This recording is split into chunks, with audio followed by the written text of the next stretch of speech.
Monsieur le président, monsieur le ministre, monsieur le président de la commission de l'aménagement du territoire et du développement durable, monsieur le rapporteur, mes chers collègues.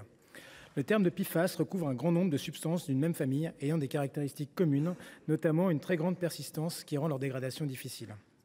Pour autant, les différents types de PFAS présentent des niveaux variables de toxicité. Ainsi, il faut distinguer entre les PFAS non polymères qui sont mobiles, bioaccumulables et pour certains toxiques, et les fluoropolymères qui sont eux stables et non bioaccumulables et qui peuvent donc entrer dans l'organisme.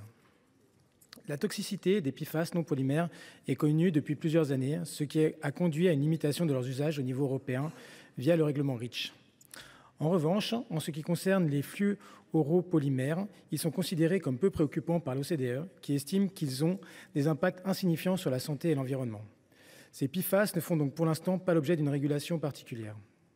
Toutefois, des travaux ont été lancés au niveau européen pour mieux réguler le recours à l'ensemble de ces substances au motif que, bien les fluoropolymères ne soient a priori pas toxiques, leur grande persistance devrait conduire à une approche prudente et à réduire leur utilisation, sauf dans les cas d'usage essentiel. Ce principe de précaution est entendable, mais le problème est que des PFAS fluoropolymères sont utilisés dans de nombreux produits du quotidien, sans que des alternatives pour les remplacer n'aient été trouvées pour l'instant. C'est par exemple le cas pour un grand nombre de médicaments, certaines composantes de vélos, de batteries électriques ou de chaussures de ski, pour n'en citer que quelques-uns. Pour d'autres produits, des alternatives existent, mais ne sont pas aussi performantes.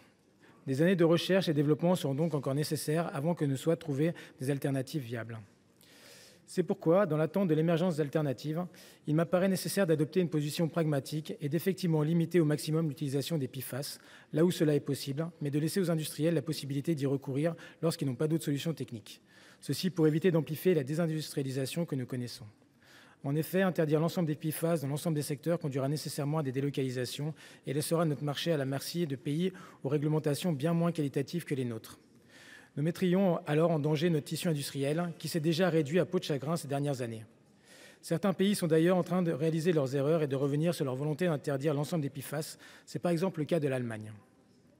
À ce titre, la suppression de l'article 1er bis A par la Commission était nécessaire, puisque celui-ci aurait conduit à interdire l'utilisation de PFAS sur le territoire français. L'approche retenue par la Commission me paraît équilibrée, en ce qu'elle consiste à interdire l'utilisation de PFAS seulement dans les secteurs où des alternatives sont envisageables, sauf exception circonstanciée pour les textiles. En ce qui concerne les sites et les eaux polluées par les PFAS dangereux, je ne peux que soutenir les propositions avancées. Mon département est à lui-même confronté à une pollution des eaux à Rumilly. Je suis donc favorable au fait que le contrôle sanitaire de la qualité des eaux potables inclue le contrôle de la présence des PFAS et à ce que soit créée une carte publique permettant d'identifier les sites émettant ou ayant pu émettre des PFAS pour faciliter les contrôles. Enfin, nous avons été confrontés dans mon département à la question de la prise en charge des coûts liés à la dépollution. Je m'étais d'ailleurs étonné du fait qu'aucun dispositif ne semblait être en place pour accompagner la commune concernée.